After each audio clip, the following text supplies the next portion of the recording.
Hey, and welcome back to a special episode of Make Gears Great Again. This one is about honor in Gears of War.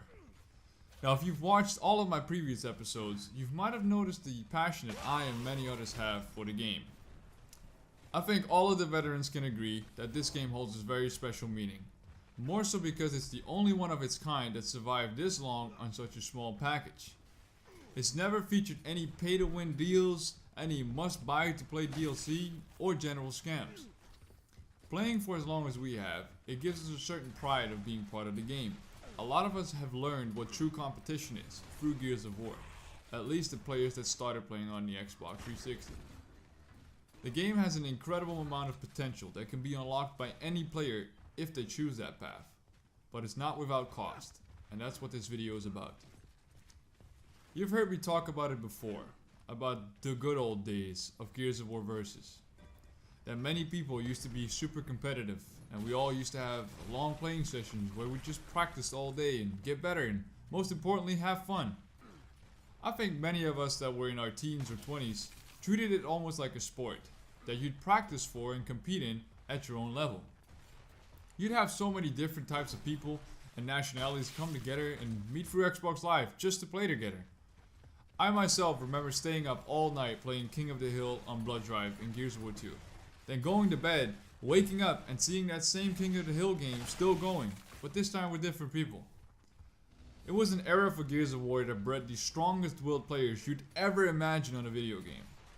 Not only because of its inherent connection problems, but because of the attitude you need to practice. It was no joke. Versus players treated it like it was the holy grail of competition. To be good enough to be considered good or even great by your friends on Gears 1 and 2, knowing how difficult the game was to learn and grow.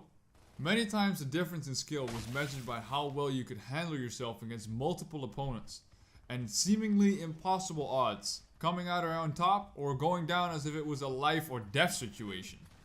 It would make many of us feel glorious finally overcoming obstacles that were truly challenging to begin with.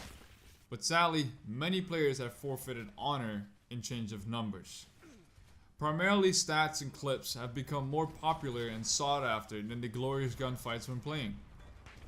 Many players would rather do well 1 out of 100 games and brag about that one match than rather enjoy all 100 matches and brag about all 100 matches being gloriously rewarding or defeating.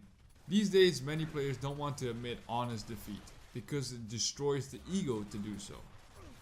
I disagree with this, and I hope you do too. My sense of honor in the game comes from showing people what true Gears of War players are capable of. To show unrelenting force and commitment. To show how many hours we've spent preparing to go in hard in each individual fight or full team matches.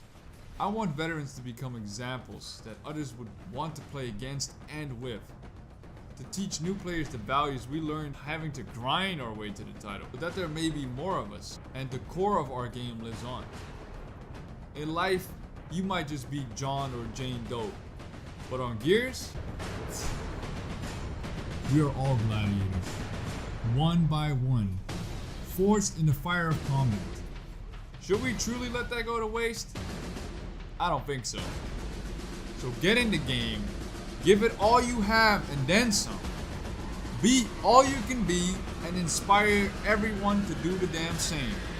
And maybe one day, this game can be glorious again. My name's Dutch, and this was Make Gears Great Again.